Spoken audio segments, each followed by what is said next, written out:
In the summer of 1996, the city of Wilmington was paralyzed by a mystery reaching into the highest echelons of state power. Marie Fahey, scheduling secretary to the governor of Delaware, had vanished into thin air. She left behind a locked apartment, an untouched bank account, and no signs of a struggle. The last person to see her alive was Thomas Capano, a multimillionaire, former deputy attorney general, and one of the state's most powerful political kingmakers. He claimed they shared a pleasant dinner and parted ways as friends. But as investigators tore down the wall of silence surrounding Delaware's elite, they uncovered a dark, twisted obsession. What followed was a massive federal investigation that ended in a capital murder conviction, despite authorities having no body, no weapon, and no crime scene. At 28, Marie Fahey was a beloved figure in Delaware's political circles, radiant, dedicated, and deeply close to her large family. By 1993, she'd landed a prominent role as appointments secretary to then-Governor Tom Carper. But behind her professional success, she carried a private burden. In 1994, she crossed paths with Tom Capano, 16 years older, wealthy, and married with 4 daughters. The two began a discreet affair, and Capano showered her with gifts. But over time, his affection morphed into a terrifying pattern of control and jealousy. By early 1996, Marie was desperately trying to break free.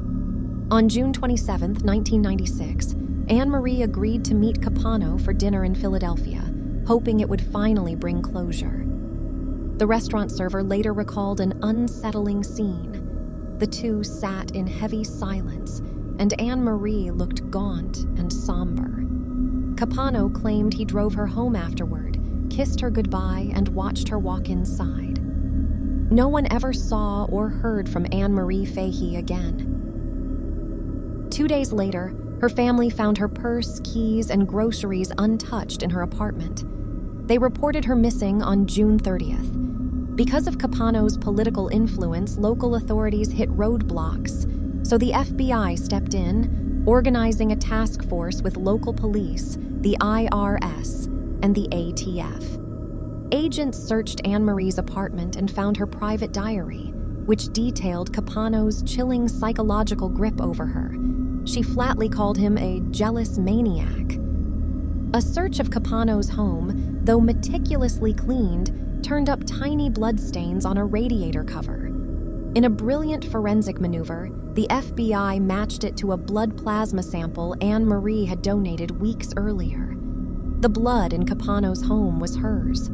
Still, he denied any involvement, and investigators had a blood stain, but no body, no weapon, and no explanation. The breakthrough came when the FBI uncovered a timeline written by Capano himself, revealing he'd met with his younger brother Jerry the morning after Marie disappeared.